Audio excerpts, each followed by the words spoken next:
Good morning all the students. I hope that each and every student must be fit and fine. Dear student, today directly let us come to the point. बच्चे आज हम लोग फिर आज एक test ले रहे हैं। पिछले वाले वीडियोस में भी टेस्ट था, आज भी टेस्ट है। सारे बच्चे तैयार हो और अगर रिवीजन सारे बच्चे कर लिए हो तो ध्यान से देखो और हम लोग आते हैं। और मैं फिर क्या करूँगा बच्चे, आप लोग को भी करना है मेरे साथ। क्या क्या करना है कि direct subject, verb, object, direct object, indirect object, modified, rest, ये सारा सेंटेंस दिया हुआ है। इसमें आपको सेलेक्ट करना है, मुझे भी सेलेक्ट करना है, फिर दोनों मैच करना, फिर बाद में इसका मैं अंग्रेजी में ट्रांसलेशन बना दूंगा। तो जो बच्चे पिछले वाले वीडियो को कायदे और करीने से देख चुके हो तो उस बच्चों को जर्रा बराबर भी दुश्वारी नहीं होंगी। तो आज देखेंगे हम कि आप लोग कितने पानी में हो। तो जो बच्चे ईमानदारी से सारे वीडियो को देखे हैं तो उसको जर्रा बराबर तकलीफ़ नहीं होगी। मैं लेकिन साथ साथ चूँकि अभी तक टेंस स्टार्ट नहीं किया हूँ, लेकिन फिर भी मैं सारे का ट्रांसलेशन बनाऊंगा। लेकिन सबसे पहले हमको items, we will have to find out, we will have to detect out the items. लेकिन बच्चे आगे जाने से पहले एक बात मैं कहूँ, क्योंकि टेंस स्टार्ट करने वाला हूँ तो अंग्रेजी में एक कहावत है कि well begun is half done. अगर शुरुआत अच्छी हो तो समझो कि आधा काम हो गया। तो मैं चाह रहा हूँ कि टेंस स्टार्ट कर, जिस वक्त हम टेंस स्टार्ट करेंगे बिल्कुल इन वन शॉट सारा टेंस हमको समझ में आ जाए। तो इसीलिए सारे बच्चे इन बातों को कायदे से समझोगे ताकि टेंस पढ़ते समय हमको दुश्वारी ना हो। तो okay, let us come to the point.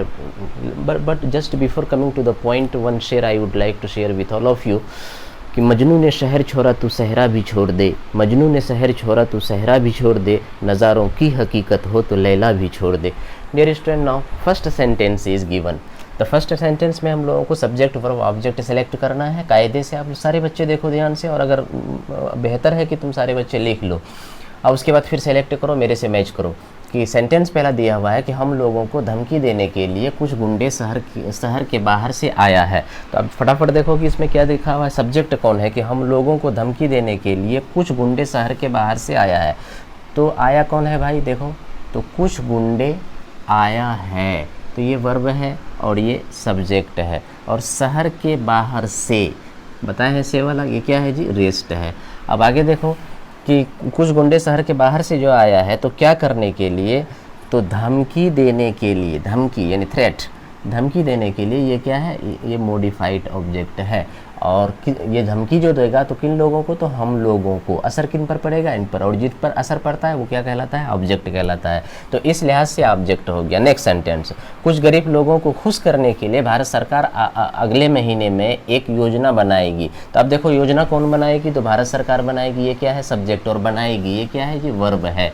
और क्या बनाएगी भारत सरकार, तो और क्या भारत सरकार क्या बनाएगी, तो भारत सरकार एक योजना बनाएगी। तो बनाएगी क्या, एक योजना, तो ये भी ऑब्जेक्ट हो गया। अब कब बनाएगी, अगले महीने में, मतलब ये टाइम डिनोटिंग वर्ड है, इसीलिए ये क्या है जी, रेस्ट। तो भारत सरकार अगले महीने में एक योजना जो बनाएगी तो क्या करने के लिए, तो खुश करने के लिए। और किन को, तो कुछ गरीब लोगों को। तो ये हो गया क्या बच्चे, मॉडिफाइड ऑब्जेक्ट और ये है ऑब्जेक्ट। तो अब नेक्स्ट वाले सेंटेंस, इस गाँव के ज़्यादातर लोग रुपया कमाने के लिए पंजाब चले गए हैं बगैर उचित विचार विमर्श के। तो सबसे पहले ये देखो कि इस गांव के ज़्यादातर लोग, तो इस गांव के ज़्यादातर लोग रुपया कमाने के लिए पंजाब चले गए हैं। तो पंजाब चले गए हैं, तो चले गए हैं वर्ब, और गया है कहाँ, तो पंजाब गया है। और क्या करने के लिए, तो कमाने के लिए। और क्या कमाने के लिए, तो रुपया कमाने के लिए। तो रुपया क्या हो गया, ऑब्जेक्ट हो गया। और इस गांव के ज़्यादातर लोग, ये सब्जेक्ट है। और कमाने के लिए ये क्या है, मॉडिफाइड ऑब्जेक्ट है। और बगैर उचित विचार विमर्श के, मतलब वह बगैर उचित विचार विमर्श किए। मतलब जब बगैर के बाद कोई, यानी विदाउट के बाद कोई नाउन आ जाता है तो वो सारा रेस्ट के कैटेगरी में माना जाता है। ये विदाउट कंसिडरेशन, ये सारा का सारा ये भी रेस्ट हो गया। अगला वाला सेंटेंस देखो, लंदन से कुछ अंग्रेजी भाषा के विद्वान भारत आएंगे यूएनओ के खर्च पर। यूएनओ यानी यूनाइटेड नेशंस ऑर्गेनाइजेशन, संयुक्त राष्ट्र संघ के खर्च पर। तो गौर से देखो कि अंग्रेजी भाषा के विद्वान, यानी लंदन से कुछ अंग्रेजी भाषा के विद्वान भारत आएंगे। तो भारत कौन आएंगे, तो कुछ अंग्रेजी भाषा के विद्वान, ये सब्जेक्ट हो गया। आएंगे वर्ब, और आएंगे तो कहाँ, भारत, ये ऑब्जेक्ट है। और लंदन से ये जुदाई हो रही है, लंदन से रवाना होंगे, तो ये क्या है, रेस्ट। जो सेपरेशन को बताता है उसको रेस्ट कहते हैं। और देखो जी यूएनओ के खर्च पर, और पर या में या पर से जो आ जाता है जो सटा कोई भी ऐसा शब्द जो में या पर से सटा हुआ हो या जुड़ा हुआ हो या संयुक्त हो उसको क्या कहते हैं, रेस्ट कहते हैं। तो ये रेस्ट हो गया। नेक्स्ट सेंटेंस, पिछले वर्ष मैंने तुम लोगों से यह बात जानबूझकर कही थी। तो जानबूझकर ये बताए थे इरादतन यानी इरादे से, तो ये रेस्ट है। सबसे पहले यहाँ देखो कि पिछले वर्ष मैंने तुम लोगों से ये बात कही थी, तो कही थी वर्ब और किसने कही थी, तो मैंने, तो ये सब्जेक्ट है। और किनसे कही थी, तो तुम लोगों से, ये भी ऑब्जेक्ट है। और जाकर यह बात, ये भी ऑब्जेक्ट है। अब देखो जी यहाँ पर ये से जुड़ा हुआ फिर भी रेस्ट है। क्यों रेस्ट है, सारे बच्चे समझ रहे हो, इसलिए रेस्ट है कि बताए थे कि से जुड़ा हुआ शब्द वो रेस्ट होगा दो कंडीशन में, कन्वेइंग और कंसल्टिंग। और कंसल्टिंग वाला जो होगा वो रेस्ट माना जाएगा, लेकिन कन्वेइंग वाला होगा, यानी कोई बात किसी से आप कह रहे हो तो वह कन्वे हो रहा है। तो ऐसी स्थिति में ये तुम लोगों से जब कन्वेइंग वाला होगा तो ऑब्जेक्ट होगा, इसीलिए ये ऑब्जेक्ट है। तो अब यहाँ गौर से देखो कि ये भी ऑब्जेक्ट और ये भी ऑब्जेक्ट, लेकिन ये कोई इंसान है तुम लोगों से, ये इनडायरेक्ट ऑब्जेक्ट है और ये डायरेक्ट ऑब्जेक्ट है। नेक्स्ट वाला सेंटेंस, आप लोग अपने बच्चों को नैतिक शिक्षा देना चाहते हैं दिल से। तो सबसे पहले नैतिक शिक्षा कौन देना चाहता है भाई, किनको, तो आप लोग। आप लोग ये क्या हो गया, सब्जेक्ट हो गया। और देना और चाहना दो वर्ब है, तो चाहते हैं वर्ब और देना ये क्या है, मॉडिफाइड ऑब्जेक्ट हो गया। और आप लोग जो देना चाहते हैं तो क्या और किसको, तो अपने बच्चों को, और क्या जी, नैतिक शिक्षा यानी मॉरल एजुकेशन। तो ये भी ऑब्जेक्ट है और ये भी ऑब्जेक्ट है, लेकिन अपने बच्चे लोग इंसान हैं, इसीलिए इनडायरेक्ट ऑब्जेक्ट और ये जाकर के डायरेक्ट ऑब्जेक्ट। और आगे दिल से, ये क्या है, रेस्ट है, से जुड़ा हुआ है। तो नेक्स्ट वाले सेंटेंस देखो। अब यहाँ पर देखो बच्चे, ये सेंटेंस में कि पिछले वर्ष ये टाइम डिनोटिंग वर्ड है, तो ये भी क्या है, रेस्ट है। अगला वाला सेंटेंस क्या है, आप लोग अपने बच्चों को नैतिक शिक्षा देना चाहते हैं। तो अब चाहते हैं इसमें क्या हो गया, वर्ब हो गया। और देना मॉडिफाइड ऑब्जेक्ट और नैतिक शिक्षा डायरेक्ट ऑब्जेक्ट और अपने बच्चों को इनडायरेक्ट ऑब्जेक्ट, आप लोग सब्जेक्ट। अब ये दिल से रेस्ट। नेक्स्ट वाले सेंटेंस देखो, आपके बड़े बेटे अंग्रेजी सीखने के लिए पिछले वर्ष लंदन जा रहे थे भारत सरकार के खर्च पर। ये पर से जुड़ा हुआ है, तो भारत सरकार के खर्च पर ये सबसे पहले क्या हो गया, रेस्ट है। अब आगे देखो कि कौन लंदन जा रहा था, तो आपके बड़े बेटे। तो आपके बड़े बेटे ये क्या है जी, सब्जेक्ट है। और आपके बड़े बेटे जा रहे थे वो से बना है वर्ब, ये क्या है, वर्ब है। तो आपके बड़े बेटे जा रहे थे, तो कहाँ जा रहे थे, लंदन जा रहे थे, ये ऑब्जेक्ट है। और लंदन जो जा रहे थे क्या करने के लिए, तो सीखने के लिए। और किस चीज़ को, तो अंग्रेजी को। तो ये क्या हो गया बच्चे, मॉडिफाइड ऑब्जेक्ट है और अंग्रेजी ऑब्जेक्ट है। और पिछले वर्ष ये टाइम डिनोटिंग वर्ड है, ये क्या हो गया, रेस्ट। जिस तरीके से यहाँ पिछले वर्ष रेस्ट है, ये भी रेस्ट है। क्यों रेस्ट है, चूंकि टाइम डिनोटिंग वर्ड है, इसीलिए रेस्ट है। अगला वाला सेंटेंस देखो बच्चों, मैं अपने गांव के सभी गरीब बच्चों को शिक्षित करने के लिए मतलब एजुकेट करने के लिए, यानी तालीम याफ्ता बनाने के लिए, यानी पढ़ा लिखा बनाने के लिए। तो मैं अपने गांव के सभी गरीब बच्चों को शिक्षित करने के लिए एक अच्छा स्कूल खोलना चाहता हूँ। सबसे पहले यहाँ देखो बच्चे कि खोलना और चाहना दो वर्ब आ गया, तो ये क्या है, वर्ब है। तो ये क्या है, मॉडिफाइड ऑब्जेक्ट है। और आगे देखो कि मैं अपने गांव में सभी गरीब बच्चों को शिक्षित करने के लिए। तो खोलना कौन चाहता है स्कूल, तो मैं खोलना चाहता हूँ। तो मैं क्या हो गया, सब्जेक्ट हो गया। और अपने गांव के सभी गरीब बच्चों को, तो किसको शिक्षित करने के लिए, तो अपने गांव के सभी गरीब बच्चों को शिक्षित करने के लिए। यहाँ तक देखो बच्चे, क्योंकि एक बार वर्ब आ गया है और फिर वर्ब आ गया, लेकिन ये के लिए से जुड़ा हुआ है, इसीलिए ये क्या हो जाएगा, मॉडिफाइड ऑब्जेक्ट। और ये सारा का सारा शिक्षित किसको करेंगे, तो अपने गांव के गरीब बच्चों को। तो ये क्या हो गया, ऑब्जेक्ट हो गया। और आगे देखो, एक अच्छा, हम लोग शिक्षित करने के लिए जो खोलना चाहते हैं, तो क्या खोलना चाहते हैं, एक अच्छा स्कूल। तो ये भी ऑब्जेक्ट हो गया। अब बस ये 8 सेंटेंसेस हैं और इसको मैं सेलेक्ट कर चुका हूँ। सारे बच्चे ईमानदारी से देखना और very carefully, so that you could understand. तो इसीलिए बच्चे ये सारी चीज़ों को तुम लोग समझ गए। अब देखो कि इसका क्या इंपॉर्टेंस, मैं बार बार कह रहा हूँ, इम्फेटिकली कह रहा हूँ कि इसका इतना इंपॉर्टेंस है, आप खुद रियलाइज करोगे कि without having good grasp over these very items you cannot be a good translator, and I want to make you a good translator. And when you will be a good translator, that means what, you can speak English very easily, any type of complicated English over any topic you could speak English well. That is why you must have good command over these very items, any subject, verb, object, direct object, indirect object, modified object and rest. इन बातों को अगर आप जानते हैं ये सारा देखो जैसे मैं सेलेक्ट कर दिया हूँ, यानी आइडेंटिफाई कर दिया हूँ। आपके अंदर में आइडेंटिफाइंग कैपेसिटी होना चाहिए कि सेंटेंस का कौन सा भाग क्या है, तो फिर आपको ट्रांसलेशन बनाने में बहुत आसानी होगी। अगर नहीं जानते हैं तो फिर हमेशा हमेशा दुश्वारी लगी हुई रहेगी। तो ये हो गया बच्चे, सारे बच्चे, मैं उम्मीद करता हूँ कि सबका मैच किया होगा।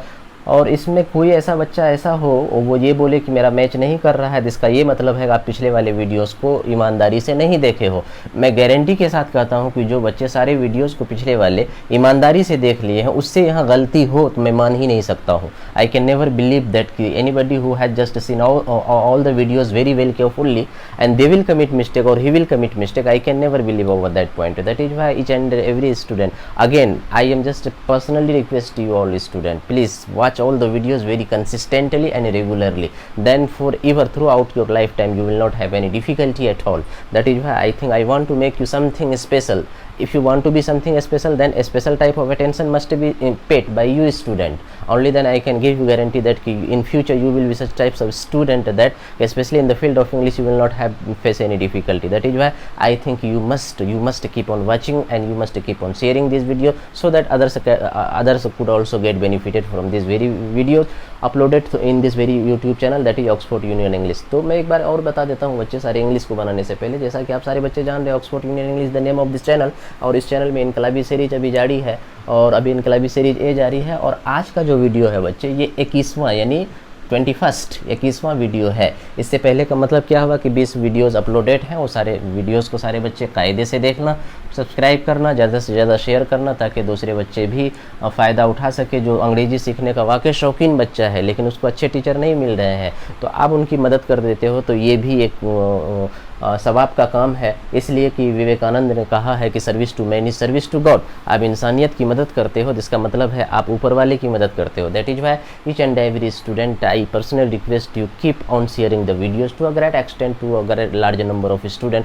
आई बिलीव फर्मली दैट कि each and every video must be sent to each and every student of India, not only in India but I think whole portion where Hindi and English are spoken, so in that very countries or in the anywhere else in the world where there these types of things could be understood by the people, these all the video must be sent by you student. You are the pillars and you would be the pillars of my success. That is why most of the things depend upon you also. That is why each and every student I request to do the same thing whatever I am just sharing with all of you, and whatever request from my side for you, you must maintain these things well so that it could just be beneficial for complete human being related to English language and literature. Now student, आओ अब हम लोग देखते हैं बस इतना ही। चूँकि अभी हम लोगों ने 10 से स्टार्ट नहीं किया है तो मैं ट्रांसलेशन नहीं भी बनाऊंगा तो कोई बड़ी बात नहीं है, लेकिन मैं इस बात को यकीन दहानी कराना चाहता हूँ, यानी I want to ensure that कि इन आइटम्स का इम्पोर्टेंस क्या है। इस बात को बार बार मैं कह रहा हूँ कि इन आइटम्स को आपके अंदर में कैपेसिटी ऑफ आइडेंटिफाइंग नहीं है तो कितनी दुश्वारी होगी। अगर आपको आइडेंटिफाइंग कैपेसिटी है तो फिर आपके लिए इतना आसान हो जाता है। तो इसीलिए बच्चों मैं इस बात को यकीन दिलाना चाह रहा हूँ, एंश्योर करना चाह रहा हूँ कि बग़ैर इस चीज़ के नॉलेज का आप अच्छी अंग्रेजी नहीं सीख सकते हैं, अच्छे से ट्रांसलेशन नहीं बना सकते हैं। अगर ये आइटम आपको आता है तो देखो कितना आसान तरीके से और कितनी आसानी से आप किसी भी सेंटेंस को ट्रांसलेशन बना सकते हैं। और जिस दिन आपको ये सलाहियत हो गई कि मैं किसी भी तरह के सेंटेंस को अंग्रेजी में ट्रांसलेट कर सकता हूँ, तो मतलब आप दुनिया के किसी कोने में अंग्रेजी बोल सकते हैं। और मैं डिफरेंट हर तरह का मैं एक ही टेंस का नहीं, अलग अलग, कहीं पर फ्यूचर इंडिफिनिट होगा, कहीं पर पास्ट इंडिफिनिट होगा, कहीं पर पास्ट इम्परफेक्ट होगा, कहीं पर प्रेजेंट इंडिफिनिट है। यानी सारा टेंस को मैं टेंस का एग्जाम्पल लिया हूँ ताकि मैं ये बात को भी बता सकूँ ये कौन टेंस का है और इस टेंस चाहे वो किसी भी टेंस का हो। लेकिन आपको आइटम्स आता है, अगर आइटम्स आता है तो उस जिस टेंस से रिलेशन रखता है कोई ये वाक्य, तो उसका फार्मूला अप्लाई करके आप आसानी से बना सकते हो। तो इसीलिए देखो बच्चे, सबसे पहला वाक्य है कि हम लोगों को धमकी देने के लिए कुछ गुंडे शहर के बाहर से आया है। तो ये कौन टेंस है? प्रेजेंट परफेक्ट टेंस है, और प्रेजेंट परफेक्ट टेंस का फार्मूला होता है सब्जेक्ट प्लस हैव या has plus V third plus object plus rest. इस लिहाज से पहला क्या हुआ जी कि सब्जेक्ट, उसके बाद हैव या हैज का इस्तेमाल करेंगे, उसके बाद वर्ब थर्ड का इस्तेमाल करेंगे। तो अब यहाँ पर देखो बच्चे कि सबसे पहले इसमें सब्जेक्ट है कौन? तो कुछ गुंडे, और कुछ गुंडे का अंग्रेजी होता है सम हुलीगन्स, सम हुली SOOLIGANS। तो सम हुलीगन्स, तो पता चला कि ये सब्जेक्ट खत्म हो गया, कुछ गुंडे। और उसके बाद क्या है, क्या इस्तेमाल करेंगे? हमने बताया कि सब्जेक्ट के बाद हैव या हैज का इस्तेमाल करेंगे। तो यहाँ पर हुलीगन्स यानी प्लूरल है, इसीलिए हैव का इस्तेमाल होगा और उसके बाद वर्ब थर्ड का इस्तेमाल करेंगे। तो वर्ब थर्ड वर्ब इसमें कौन है जी? तो आया है मतलब कम, कम का वर्ब थर्ड क्या? कम ही होता है। तो सम हुलीगन्स हैव कम, तो पता चला वर्ब खत्म हो गया। तो अब यहाँ पर देखो कि सम हुलीगन्स हैव कम, ठीक है, तो कुछ गुंडे लोग यहाँ पर कुछ गुंडे लोग आए हैं, तो ये सारा खत्म हो गया। उसके बाद यहाँ पर ये देखो बच्चे कि यहाँ पर ऑब्जेक्ट है और मॉडिफाइड है। मैंने कल बताया था कि ऑब्जेक्ट रहे और मॉडिफाइड ऑब्जेक्ट रहे तो सबसे पहले हम क्या करेंगे कि मॉडिफाइड ऑब्जेक्ट को लिखेंगे, फिर उसके बाद ऑब्जेक्ट को लिखेंगे। तो अब यहाँ देख रहे हैं क्या मॉडिफाइड ऑब्जेक्ट क्या है? धमकी देना। तो गिव थ्रेट भी बोलते हैं, लेकिन डायरेक्ट थ्रेट भी बोल सकते हैं। तो अगर इसको थ्रेट को अगर वर्ब की शक्ल में इस्तेमाल करें यानी धमकी देने के सेंस में, तो यहाँ पर क्या हो जाएगा? मॉडिफाइड के पहले क्या लगता है? टू लगता है। हमने बता रखा है, पिछले वीडियोस को कायदे से देखोगे तो लिखेंगे क्या इसके लिए? धमकी देने के लिए इसका अंग्रेजी होगा टू थ्रेट, टू थ्रेट। तो पता चला कि ये बच्चा खत्म हो गया। उसके बाद ऑब्जेक्ट देंगे। ऑब्जेक्ट कौन है? हम लोगों को, और हम लोगों का अंग्रेजी क्या होता है? अस। तो पता चला कि ये बच्चा भी खत्म हो गया। अब वाक्य में बचा क्या? ये तो खत्म पहले ही हो गया था, उसके बाद वर्ब भी खत्म, ये सारे खत्म हो गया। अब बचा क्या? शहर के बाहर से। इसका अंग्रेजी क्या होगा जी? शहर के बाहर से, from outside the city, from outside the city, from outside the city. तो पता चला ये भी खत्म। तो कितना आसानी से बन गया। तो पता ये चला बच्चे कि आपको सबसे पहले ये पता होना चाहिए कि सेंटेंस का कौन सा भाग रेस्ट है, सेंटेंस का कौन सा भाग सब्जेक्ट है, सेंटेंस का कौन सा भाग जो है वो मॉडिफाइड ऑब्जेक्ट है। अगर ये कैपेसिटी आपके अंदर में है तो फिर आसानी से सारा चीज़ आपके लिए सहल हो जाएगा और आसानी से आप किसी भी सेंटेंस को बना सकते हैं ट्रांसलेशन इंग्लिश में। तो पता ये चला बच्चे कि ये वाक्य प्रेजेंट परफेक्ट का था और प्रेजेंट परफेक्ट का फार्मूला जो होता है उस फार्मूला को मैंने बताया। उस फार्मूला के आधार पर मैंने सारी बात को सेट किया और वाक्य बन करके क्लियर हो गया। पता चला इसका ट्रांसलेशन क्या हो गया कि हम लोगों को धमकी देने के लिए कुछ गुंडे शहर के बाहर से आया है। तो अंग्रेजी में बोलेंगे some hooligans have come to threat us from outside the city. Next sentence देखो, कुछ गरीब लोगों को खुश करने के लिए भारत सरकार अगले महीने में एक योजना बनाएगी। यानी अगले महीने में कहने का मतलब हुआ अगले महीने एक योजना बनाएगी। तो सबसे पहले देखो जी, ये फ्यूचर इंडिफिनिट टेंस है। कौन टेंस है? फ्यूचर इंडिफिनिट टेंस है। तो इसीलिए जब मैं टेंस बताऊंगा बच्चे तो वहाँ उसका आइडेंटिफिकेशन बताऊंगा कि हम कैसे जानेंगे कि ये फ्यूचर इंडिफिनिट है, हम कैसे जानेंगे ये प्रेजेंट इम्परफेक्ट है, हम कैसे जानेंगे ये प्रेजेंट परफेक्ट है, हम कैसे जानेंगे ये पास्ट परफेक्ट टेंस है, हम कैसे जाने कि ये पास्ट सिंपल यानी सिंपल पास्ट टेंस है। तो वो तो टेंस में बात करेंगे, लेकिन अभी मैं यकीन कराने के लिए कि इन आइटम्स को अभी एकदम बिल्कुल you must focus over this very items. आपसे टेंस नहीं बनेगा इससे कोई मतलब नहीं है, लेकिन आपसे ये बन जाना चाहिए कि सेंटेंस का कौन हिस्सा क्या है। तो चूंकि अभी यही एसेंशियल्स ऑफ सेंटेंस चल रहा है और एसेंशियल्स ऑफ सेंटेंस का 21वां वीडियो है, मैं और 2-4 कराऊंगा, फिर टेंस स्टार्ट करेंगे, टेंस स्टार्ट करूंगा, ताकि पहले अगर इस पर आपको बच्चे अगर क्लियर कट कंसेप्ट हो गया। तो मैंने शुरू वीडियो में बताया था एसेंशियल्स ऑफ सेंटेंस में कि इस आइटम्स को अगर आप समझ गए तो आपकी अंग्रेजी की मतलब 70% प्रॉब्लम खत्म अंग्रेजी का, अगर इन आइटम्स को आप समझते हैं। इसीलिए बच्चे ध्यान से देखोगे। अब देखो यहाँ पे कि कुछ गरीब लोगों को खुश करने के लिए भारत सरकार अगले महीने एक योजना बनाएगी। तो ये फ्यूचर इंडिफिनिट टेंस है और फ्यूचर इंडिफिनिट टेंस का स्ट्रक्चर होता है सब्जेक्ट प्लस शेल या will plus V1 plus object plus rest. तो इस एतबार से हम देखें तो सबसे पहले सब्जेक्ट, उसके बाद शेल या विल, उसके बाद V1। तो सबसे पहले सब्जेक्ट कौन है? भारत सरकार। भारत सरकार का अंग्रेजी क्या होता है? The government of India. तो शॉर्ट में लिख रहे हैं the government of India. The government of India मतलब भारत सरकार। और सेल या विल का प्रयोग करेंगे तो मान लो हम किसी का भी प्रयोग कर सकते हो, सेल या विल, ये बताऊंगा। बहुत सारी किताब में ये लिखा हुआ है कि आई के साथ सेल का प्रयोग करेंगे और फिर दीगर के साथ में विल का प्रयोग करेंगे और फिर जहाँ पर निश्चित बात होगी तो वहाँ पर विल का प्रयोग करेंगे। ये सारी कचरों को बच्चा फेंक दो उठा करके। मॉडर्न इंग्लिश ग्रामर थॉमसन मार्टिनेट या फिर जॉफ्री लीच ये सब कहते हैं कि आप किसी भी पर्सन के साथ में आप सेल या विल का इस्तेमाल कर सकते हैं। जहाँ डेफिनेट बात होगा उसके लिए व्हाट है डेफिनेटली। तो इसीलिए ये ओल्ड जो ट्रेडिशनल इंग्लिश ग्रामर यानी पहले ओल्ड इंग्लिश ग्रामर है उसमें ये लिखा जाता था। लेकिन इन सारी बातों को you must forget these all stuffs, यानी इन सारी बातों को, ये सुपरफ्लस थिंग यानी फालतू चीज़ों को भूल जाना है। किसके साथ में शेल लगेगा, किसके साथ में विल लगेगा। किसी भी पर्सन के साथ में शेल या विल का इस्तेमाल होता है और जहाँ निश्चित बात होती है उसके लिए व्हाट है डेफिनेटली, सर्टेनली। तो इसीलिए मैं तो फ्यूचर इंडिफिनिट जब पढ़ाऊंगा तो मैं वहाँ बताऊंगा। लेकिन सबसे पहले ये देखो कि भारत सरकार का अंग्रेजी क्या होता है? तो गवर्नमेंट ऑफ इंडिया। तो सब्जेक्ट सबसे पहले खत्म। उसके बाद फॉर्मूला क्या है कि सेल या विल का इस्तेमाल करेंगे और सेल या विल में से किसी एक का प्रयोग देंगे। चाहे विल शेल का भी प्रयोग दे सकते हैं, विल का भी प्रयोग कर सकते हैं, सेल का भी प्रयोग कर सकते हैं। तो अब यहाँ पर हम विल दे दिया, उसके बाद क्या है जी वर्ब लगाओ, वर्ब कौन है बनाएगी, बनाएगी मतलब मेक, तो V1 का प्रयोग, तो V1 क्या है मेक ही है, तो the government of India will make, तो पता ये चला खत्म। तो गवर्नमेंट ऑफ इंडिया क्या बनाएगी, तो एक योजना बनाएगी, तो एक योजना का अंग्रेजी क्या होगा जी स्ट्रेटेजी या स्कीम, स्ट्रेटेजी। तो गवर्नमेंट ऑफ इंडिया शेल या विल मेक स्ट्रेटेजी, तो पता चला कि ये भी ख़त्म हो गया। अब यहाँ पर देखो बच्चे ये स्ट्रेटेजी जो बनाएगी, तो यहाँ पर देखो ये रेस्ट है, अब जाकर के ये क्या है खुश गरीब लोगों को खुश करने के लिए सबसे पहले स्ट्रेटेजी जो बनाएगी, तो खुश करने के लिए पता ये चला कि अगर एक ऑब्जेक्ट हो और मॉडिफाइड ऑब्जेक्ट हो, तो हमने बताया अभी पिछले वाला वाक्य में पहले मॉडिफाइड ऑब्जेक्ट को देंगे तब ऑब्जेक्ट को देंगे, क्योंकि एक ऑब्जेक्ट यहाँ पर आ गया है कि पहले तो वो एक स्ट्रेटेजी बनाएगी, ठीक है। स्ट्रेटेजी जब बनाएगी तो क्या अब ऐसा भी हो सकता था कि इस ऑब्जेक्ट को रखते तो गलत हो जाता सेंटेंस, इसलिए गलत हो जाता कि खुश करने के लिए कुछ गरीब लोगों को क्या बनाएगी, तो योजना, तो पहले योजना बनेगी, उसके बाद लोग उस योजना से के प्रभाव में आकर के खुश होगा, तो पता चला कि इस ऑब्जेक्ट का रखना पहले लाजमी था। इसीलिए अब मान लो कि ये भाई एक योजना बन गई, तो क्या करने के लिए, तो खुश करने के लिए किसको, तो गरीब लोगों को। तो अब खुश करने के लिए, और खुश करने का अंग्रेजी क्या होता है जी टू प्लीज, जिस प्लीज का मतलब कृपया करके होता है, मेहरबानी करके, तो याद रखना बच्चे वो जब ये प्लीज़ का मतलब जब होता है मेहरबानी करके या कृपया करके, तो वो एडवर्ब की तरह काम करता है, लेकिन जब ये वर्ब की तरह काम करता है तब इसका मतलब होता है खुश करना। इसी से प्लीज़, प्लीज़ का मतलब खुश करना, टू प्लीज मीन्स खुश करना, इसी से बना है प्लीजर यानी खुशी।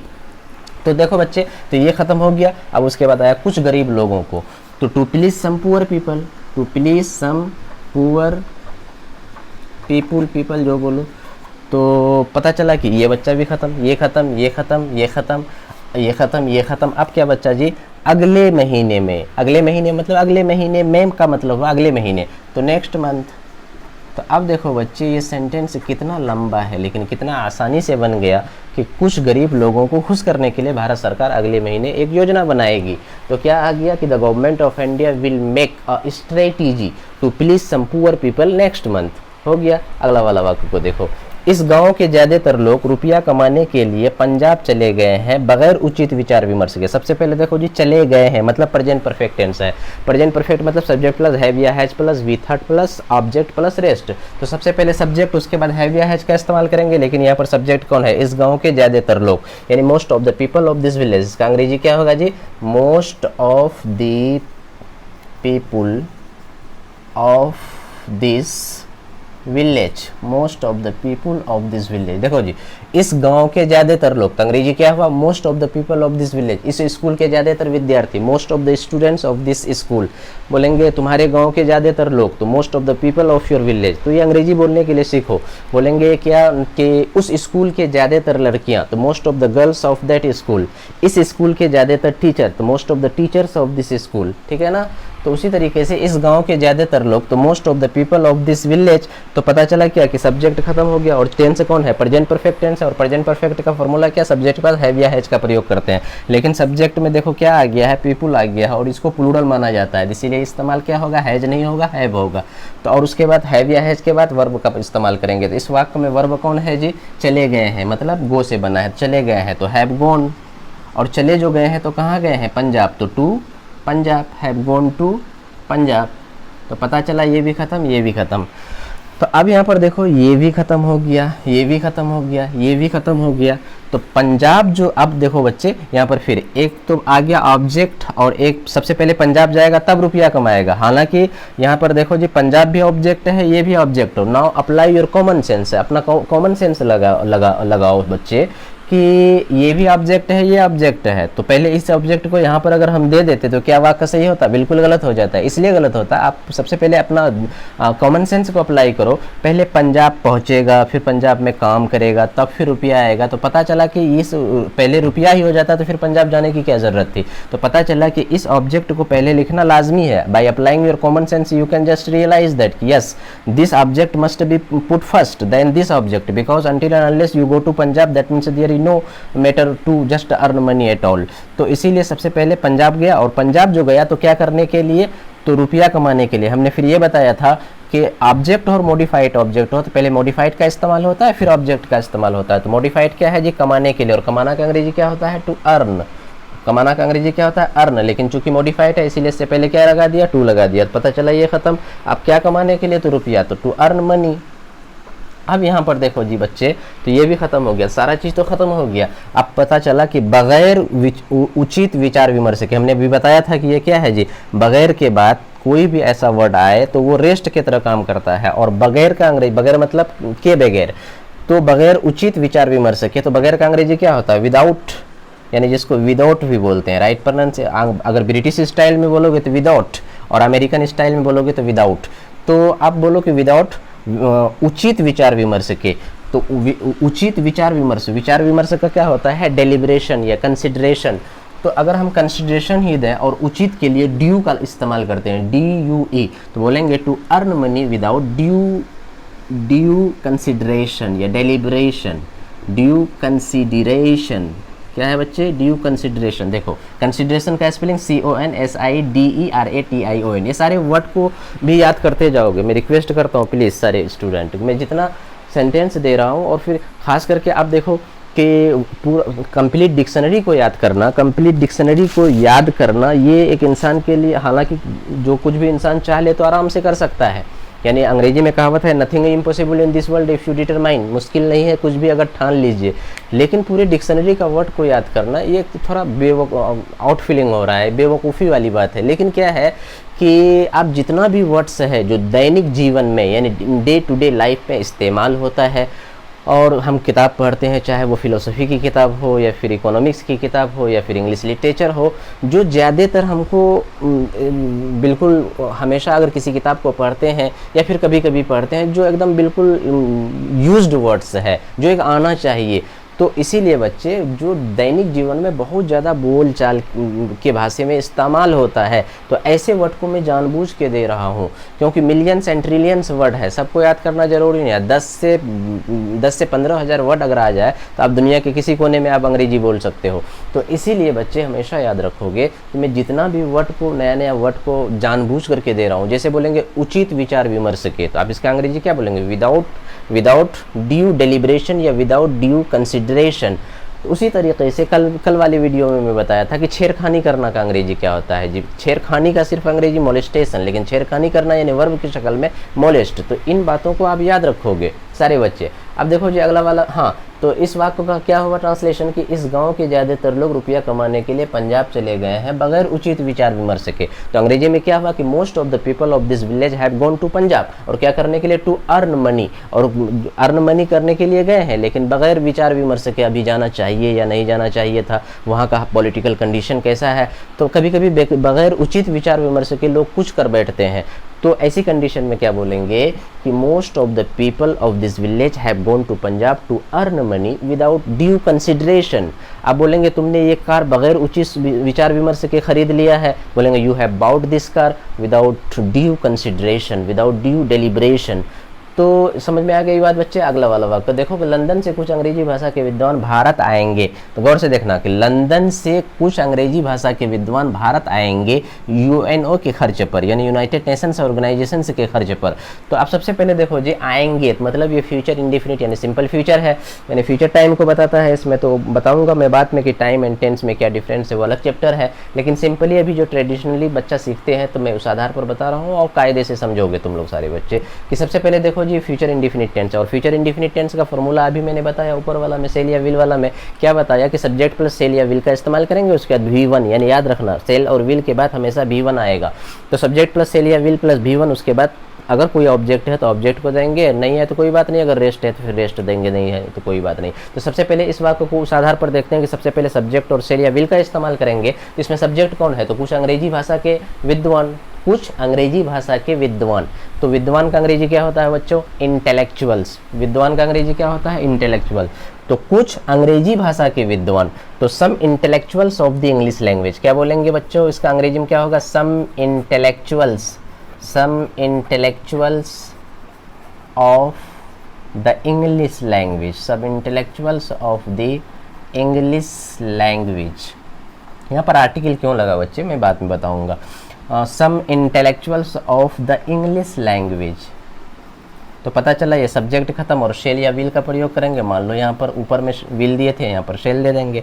तो some intellectuals of the English language shall, और उसके बाद क्या बताया, V1 का प्रयोग करेंगे यानी वर्ब 1 का। तो आएंगे, आना का अंग्रेजी क्या होता है जी, कम, कम का V1 क्या होता है, कम ही, ये खत्म हो गया। तो आएंगे तो कहाँ पर आएंगे, तो कम टू इन, यानी इसके बाद ऑब्जेक्ट देंगे, वर्ब के बाद ऑब्जेक्ट, तो ऑब्जेक्ट कौन है, भारत, तो कम टू इंडिया। तो पता चला कि यहाँ पर ये भी खत्म। तो अब देखो जी सब्जेक्ट भी खत्म हो गया, ऑब्जेक्ट भी खत्म हो गया, वर्ब भी खत्म हो गया। अब यहाँ पर देखो जी आएंगे, कहाँ पर आएंगे, ये भी रेस्ट है, ये भी रेस्ट है। अब बचा क्या, 2 रेस्ट बचा। क्या इसको दे दें, लेकिन ज़्यादा, हालांकि इसको भी दे देंगे तो कोई गलती नहीं होगी, लेकिन बेहतर क्या है कि इंडिया जो आएंगे तो कहाँ से, तो पता चला कि लंदन से इंडिया, तो लंदन से इंडिया, लंदन से इंडिया, तो लग रहा है कि ये दोनों एक तरह का एक जाति का लग रहा है कि लंदन से इंडिया। तो डायरेक्ट क्या बोलेंगे, shall come to India from London, यानी लंदन से। तो पता ये चला कि ये भी खत्म हो गया, यानी फ्रॉम लंदन, फ्रॉम लंदन। अब ये तो पता चला वो ऑब्जेक्ट खत्म। अब बचा कौन ऑब्जेक्ट है जी, UNO के खर्च पर। तो इसका अंग्रेजी क्या होगा, on the expenditure, on the expenditure, खर्च पर का अंग्रेजी क्या होगा जी, on the expenditure, on the expenditure of UNO, यानी इसके आगे में द भी लगा सकते हो, ऑफ द UNO। तो पता ये चला कि some intellectuals of the English language shall come to India from London on the expenditure of the UNO, यानी संयुक्त राष्ट्र संघ के खर्च पर इंग्लैंड से कुछ अंग्रेजी भाषा के विद्वान भारत आएंगे। तो अब देखो ये वाक्य है। अब इसी तरीका का हजारों वाक्य बोलेंगे कि भारत से है, भारत से उर्दू भाषा के कुछ विद्वान लोग अमेरिका जाएंगे, तो क्या बोलेंगे, सम स्कॉलर्स या सम इंटेलेक्चुअल्स। अच्छा जी एक बात और बता दूं, ये इंटेलेक्चुअल्स दिए हैं कि some intellectuals of the English language, यानी इंटेलेक्चुअल्स के लिए आप लफ्ज स्कॉलर का भी इस्तेमाल कर सकते हो, SCHOLARS, some scholars of the English language या some intellectuals of the English language, both are same, no difference। तो some intellectuals of the English language या some scholars of the English language shall come to India from London on the expenditure of the UNO। तो उसी तरह से बोलेंगे भारत से कुछ उर्दू भाषा के विद्वान अमेरिका जाएंगे भारत सरकार के खर्च पर। तो क्या बोलेंगे जी, some scholars of Urdu language will go to America on the expenditure of the government of India. तो इस तरीके से बच्चे आप हजारों सेंटेंस बना सकते हो, चाहे कितना लंबा सेंटेंस है, इससे डरने की कोई बात नहीं है। तो अगला वाला वाक्य देखो बच्चे सारे। तो अब यहाँ पर देखो कि पिछले वर्ष मैंने तुम लोगों से ये बात जानबूझकर कही थी। तो अब देखो जी पिछले वर्ष ये लफ्ज़ आकर के, पिछले वर्ष लफ्ज़ आकर के इसको सिंपल पास्ट बना दिया, यानी पास्ट इंडिफिनिट बना दिया। तो उस पास्ट इंडिफिनिट का फॉर्मूला मैंने पिछले वाले भी वीडियो में बता रखा हूँ, बार बार इसको देखोगे बच्चे, आधा टेंस तो तुम यही समझ जाओगे। फिर जब टेंस पढ़ाएंगे तो उस वक्त तुम बड़ा कायदे और करीने से समझोगे, मज़ा आ जाएगा। हमेशा याद, you after just learning through this very video you can never forget me intentionally, चाह करके भी आप मुझे भूल नहीं पाओगे बच्चे से। इसीलिए याद रखना सारे बच्चे, ये यूनिक किस्म का अंदाज है और first time I think in India these types of style are being followed by me here through this very YouTube channel. That is why each and every student please stitch yourself with this very all the videos. That is why so that you can gain benefit to a great extent. Okay, now see the next sentence की पिछले वर्ष। हाँ, तो मैंने बताया क्या जी, ये sentence जो है सिंपल पास्ट है और सिंपल पास्ट का फॉर्मूला क्या है, subject plus V2 plus object plus rest. तो इसमें सबसे पहले सब्जेक्ट और उसके बाद V2। तो सब्जेक्ट इसमें कौन है जी, मैंने, और मैंने का अंग्रेजी क्या होगा जी, आई। तो पता चला ये खत्म। और इसमें वर्ब, उसके बाद क्या बोले कि V2 का इस्तेमाल करेंगे। तो मतलब V2 वर्ब कौन है, कही थी। तो कही थी मतलब कहा ना, तो आई शेड या आई टोल्ड। तो मैंने कही थी, तो पता चला ये भी खत्म। तो मैंने कही थी, किन लोगों से कही थी जी, तो तुम लोगों से यह बात।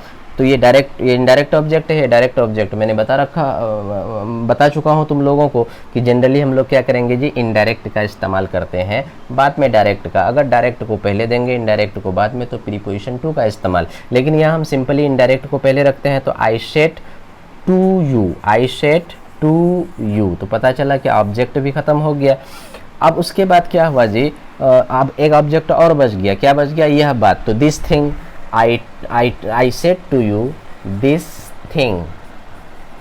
इस बात का या यह बात का अंग्रेजी क्या हुआ जी, दिस थिंग। याद रखना, यह बात दिस मैटर नहीं बोलेंगे, हालांकि वो भी राइट है, लेकिन दिस थिंग ये ज़्यादा प्रचलन में है, तो इसीलिए बोलेंगे I said to you this thing. तो पता ये चला कि ये भी ख़त्म, ये भी ख़त्म।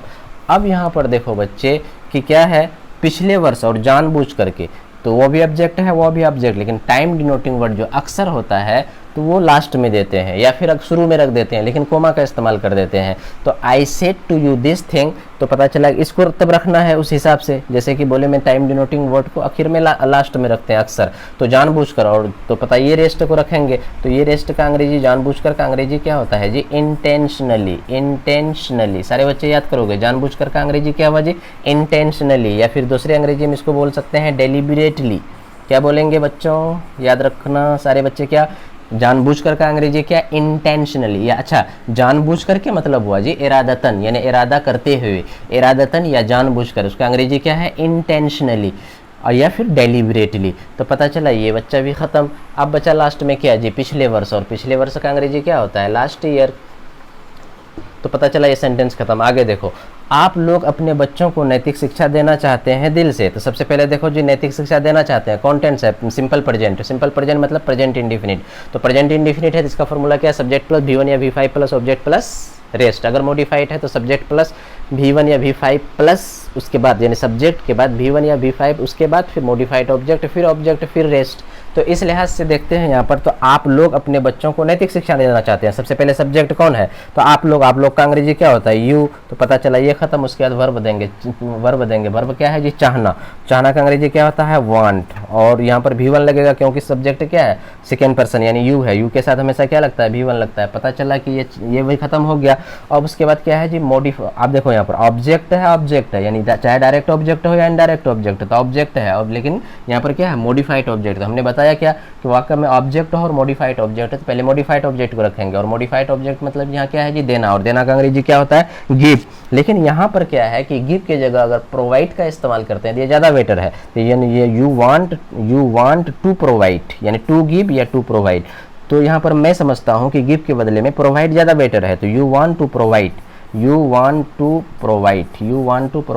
तो पता चला ये खत्म हो गया। अच्छा, यू वांट टू प्रोवाइड, तो किसको जी, क्या और किसको, तो पता चला कि अगर ये भी ऑब्जेक्ट है, ये ऑब्जेक्ट है, यानी मॉडिफाइड के बाद ऑब्जेक्ट रखेंगे। इसको भी रख सकते हैं, इसको भी रख सकते हैं, लेकिन मैं बता रखा हूँ कि जनरली हम इनडायरेक्ट ऑब्जेक्ट को देते हैं, बाद में डायरेक्ट ऑब्जेक्ट को देते हैं। लेकिन मैं ये भी बता रखा हूँ कि अगर डायरेक्ट ऑब्जेक्ट को पहले रखेंगे, इनडायरेक्ट ऑब्जेक्ट को बाद में रखेंगे, तो ऐसी स्थिति में प्रीपोजिशन टू का इस्तेमाल दोनों के बीच में होता है। मान लो कि हम डायरेक्ट ऑब्जेक्ट को पहले रखते हैं, नैतिक शिक्षा। और नैतिक शिक्षा मतलब क्या हुआ जी, अखलाकी तालीम। नैतिक शिक्षा मतलब उर्दू में क्या बोलते हैं इसको, अखलाकी तालीम, अंग्रेजी में मोरल एजुकेशन, और हिंदी में नैतिक शिक्षा। नैतिक शिक्षा मतलब जी ये शिक्षा, नैतिक शिक्षा कोई किताब में सिस्टम से पढ़ाया नहीं जाता, बच्चे अपने से सीख जाते हैं कि बड़ों का अदब करो, टीचर्स की इज्जत करो, झूठ मत बोलो, हमेशा सच बोलो। ये सब क्या है जी बच्चे, जिससे बच्चा का मॉरल लेवल हाई होता है।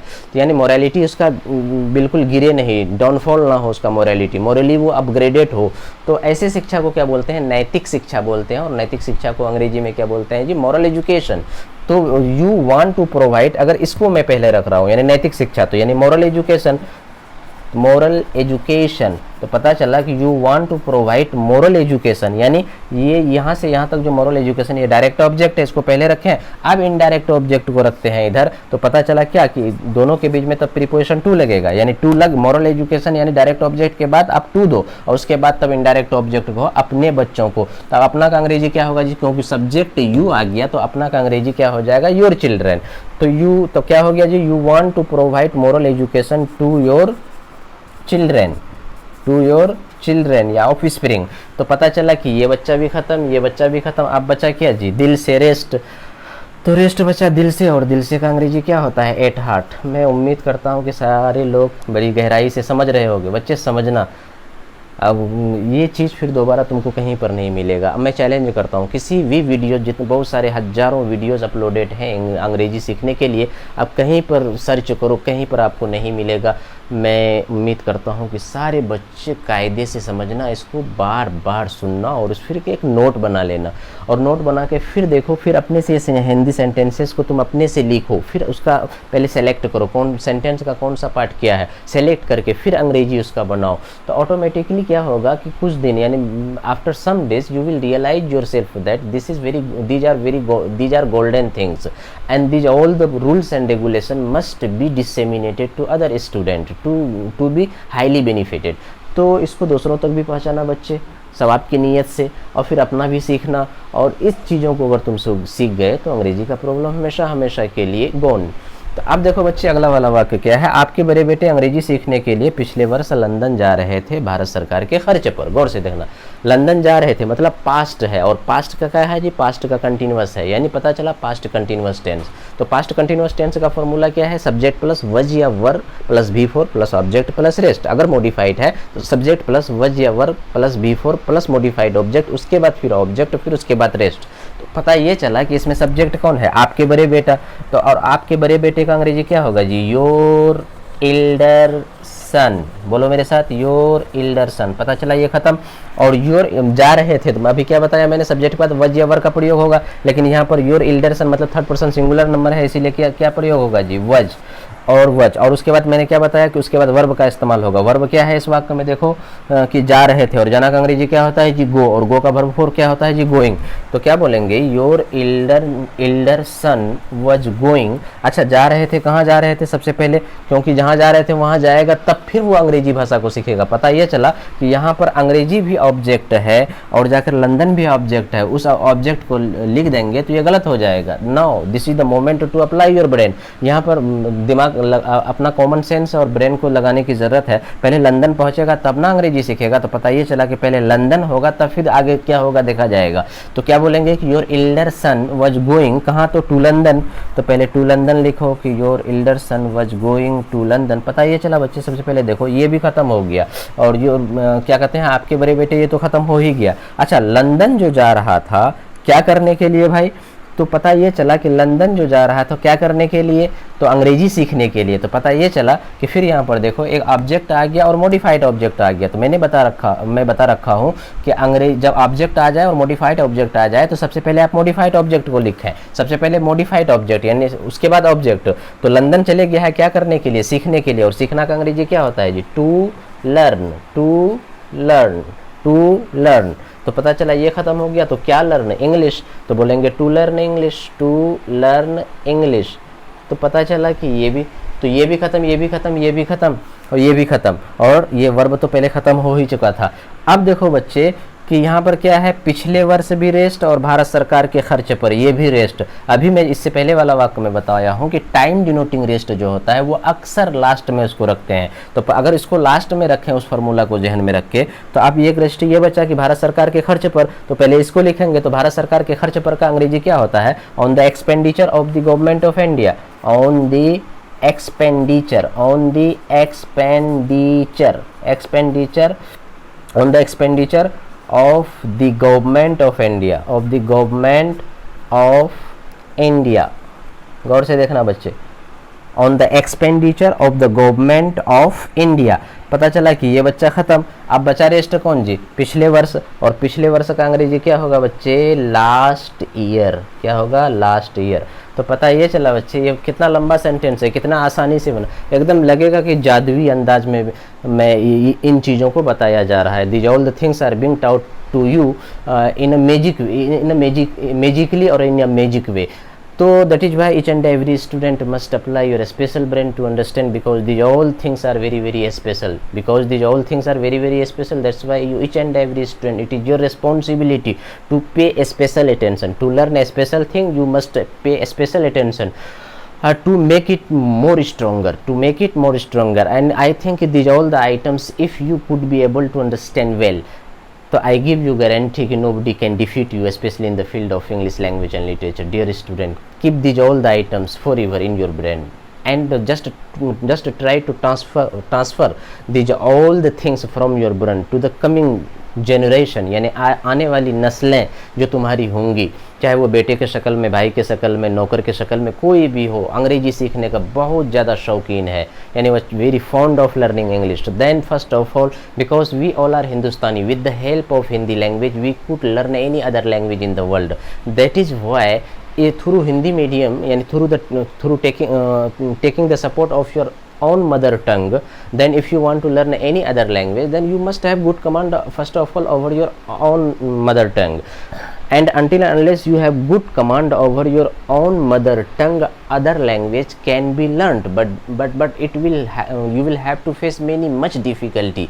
If you have good command over your own mother tongue, अब अपना मातृभाषा में अगर आपको ज़बरदस्त पकड़ है तो फिर other language can be learnt easily, but first of all these types of techniques, that technique is what? Essentials of sentence, subject, verb, object, modified object, direct object, indirect object. First of all these items to learn any language, not only English, to learn any Arabic, Persian, French, Greek, Latin, to learn any language of the world, first of all if you are Hindustani, so with the help of Hindi you are taking support from Hindi to learn that very other foreign language. So first of all over your own mother tongue you must have good command, and to learn any other language first of all over these very items, subject, verb, object, modified object, direct object, indirect object, you through your own mother tongue you must have good command over those items, then it will be very easy for you to understand any language of the world, or to because in every languages these all the items are present, subject, verb, object, direct object, indirect object, modified, rest. So through Hindi medium if you could understand, then the same formula will be applied for learning another language of the world, so that time you will apply the same thing and all thing will be easy for you to learn any language in the world. And I request you each and every student, one famous novelist of the English language has said कि if you have learnt, या if you learn any other language, or if you have learnt any other language, that means what? You have achieved the second soul. अगर आप दुनिया की कोई दीगर जबान को, एक दूसरी जबान को आप सीख जाते हैं तो मतलब आप एक जबान जान रहे हो, फिर दूसरी जबान को आप सीख लिए हो, तो मतलब आपको एक दोहरा यानी एक दूसरा सोल मिल गया है, आत्मा मिल गया है, आपको सेकेंड सोल मिल गया यानी दूसरा आत्मा मिल गया है। मतलब ये बात को इसलिए कहा गया, इस बात को इसलिए कही गई है कि ज़बान को सीखने पर लोगों को इनकरेज किया गया है कि ज़बानों को सीखो। सपोज दैट आपको कोई फ़लसफ़ा या फिर इंडियन सिविलाइजेशन एंड कल्चर या क्या contribution of India to whole portion of the world आपको जाके फ्रांस में फैलाना है, आप कंट्री के बारे में बताना है, मेरा कंट्री क्या है और वर्ल्ड के यानी in the history of world मेरा इंडिया का कंट्रीब्यूशन क्या है। आप जा कर के वहाँ पर मतलब क्या कहते हैं, वहाँ लोकल हो सकता है कि वहाँ पर बहुत सारे लोग अंग्रेजी नहीं जानते होंगे लेकिन फ्रेंच जबान, तो आप जबान को जानते हैं तो आप अपना जो मेंटेलिटी है, अपना विजन है, अपना फिलोसफी है या अपने मुल्क की बहुत सारी बातें हैं आप जाकर के पूरी दुनिया में फैलाना चाहते हैं, तो पता चला कि ज़बान का सीखना बहुत ही लाजमी है। तो इसीलिए कहा गया कि ज़बान की इम्पोर्टेंस ये है, without language you can never express your emotions, only through language you can express your emotions. That is Y I also personally request each and every student, और मैं भी ट्राई करता हूँ ज़्यादा से ज़्यादा, जब जितना आपके पास टाइम है तो आप चाहो, अगर आपके पास एक्स्ट्रा टाइम है तो दीगर ज़बानों को सीखो, दीगर ज़बानों को सीखो, ज़बान सीखनी चाहिए बच्चे। तो अगर आप ज़बान दीगर तो जो 5-6 ज़बान सीखते हैं तो फैकल्टी ऑफ योर थिंकिंग वो ऑटोमेटिकली ब्रोडेन होता है। आप राजा राम मोहन राय का नाम लो, 17-18 ज़बान के माहिर थे, वो इतने ख़तरनाक आदमी शायद हिंदुस्तान में अभी तक पैदा हुए हैं कि नहीं हुए हैं।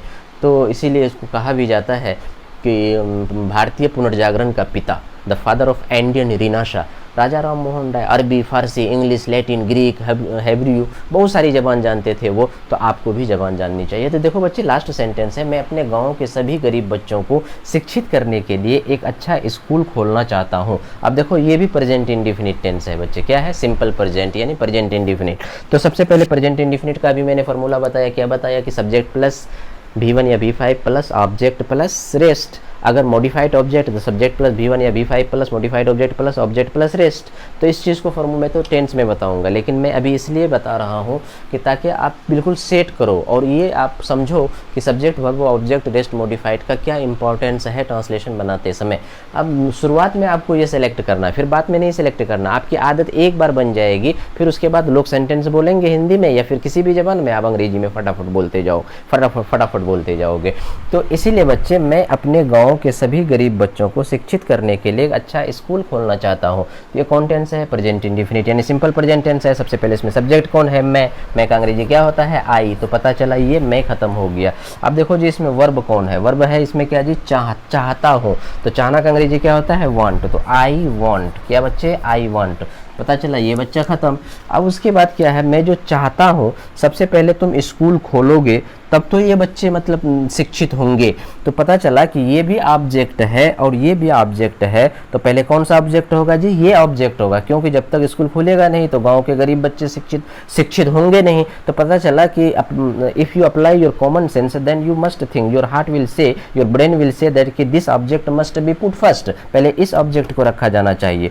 लेकिन फिर मैं एक बात अभी ये सारे सेंटेंस में बताया कि ऑब्जेक्ट हो सेंटेंस में और मॉडिफाइड ऑब्जेक्ट हो, तो पहले मॉडिफाइड को लिखते हैं तब फिर ऑब्जेक्ट को लिखते हैं। तो पता ये चला वर्ब के बाद पहले मॉडिफाइड। तो वो यहाँ पर मॉडिफाइड कौन है? खोलना। और खोलना का अंग्रेजी क्या होता है जी? ओपन। तो क्या होगा? आई वांट टू, मॉडिफाइड है इसीलिए इसके पहले टू, तो आई वांट टू ओपन। तो पता चला ये खत्म हो गया। अब क्या ओपन करना चाहते हैं? अब एक अच्छा स्कूल, तो a good school. I want to open a good school, ठीक है ना? Good school. तो पता चला कि ये बच्चा भी खत्म। अब यहाँ पर देखो बच्चे, अब आया ये चीज़ को, यानी अपने गांव के गरीब बच्चों को शिक्षित करने के लिए। अब उसके बाद फिर क्या है? अपने गांव के गरीब बच्चों को शिक्षित करने के लिए। तो ये ऑब्जेक्ट है, यानी यहाँ तक अपने गांव के गरीब बच्चों को। अब उसके बाद क्या है? शिक्षित करने के लिए। तो अब यहाँ पर देखो बच्चे, फिर जैसा यहाँ अप्लाई किया वैसा वहाँ अप्लाई करेंगे कि ऑब्जेक्ट है फिर मॉडिफाइड ऑब्जेक्ट है, ऑब्जेक्ट है फिर मॉडिफाइड ऑब्जेक्ट है। तो पहले मॉडिफाइड ऑब्जेक्ट आएगा, उसके बाद जाकर के ऑब्जेक्ट आएगा। तो शिक्षित करने के लिए, तो शिक्षित करना का अंग्रेजी क्या होता है बच्चे? To educate. शिक्षित करना का अंग्रेजी टू एजुकेट।